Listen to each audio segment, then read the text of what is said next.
Chuck, this next question is for you, not just for you, but personally for you.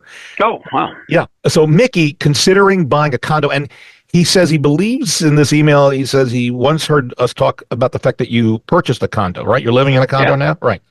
So he is wondering, he respects your opinion. He says he's wondering if you miss not having a yard. That's the one thing that's stopping him from pulling the cord on buying a condo and then selling his house. Any regrets about moving into a condo, not having a yard? No, we actually have yard. I just don't have to cut it.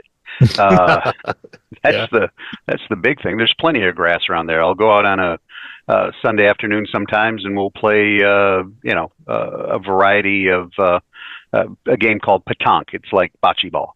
Yeah. So we have plenty of room. Lots of trees and all that kind of stuff. Now, some condos don't. I mean, obviously, if you get the large, apartment building looking condos, ours look more like townhomes. So we have plenty of grass in the back, lots of landscaping. I just don't have to mow it.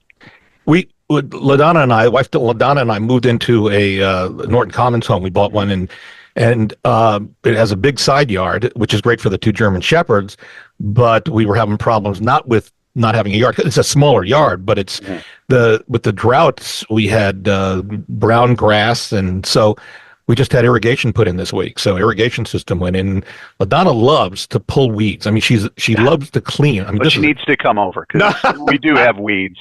Yeah, I know. I need her.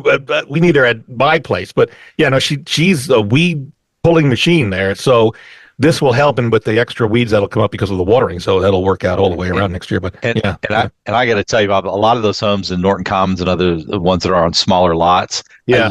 I love the new artificial turfs that are out there. There's some nice artificial turfs that really do look great. I mean, and no more weed pulling and no more cutting. But it's expensive. You know that, right? I mean, it's not cheap. But when I'm talking about in these smaller spaces, though, it's not cheap. Well, it's okay. I'll cede that point.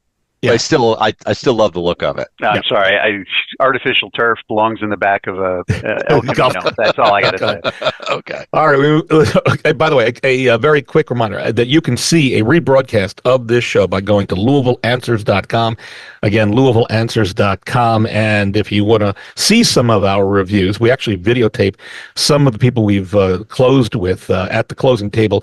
Very simple. You can go to LouisvilleSellersTalk.com. That's LouisvilleSellersTalk.com.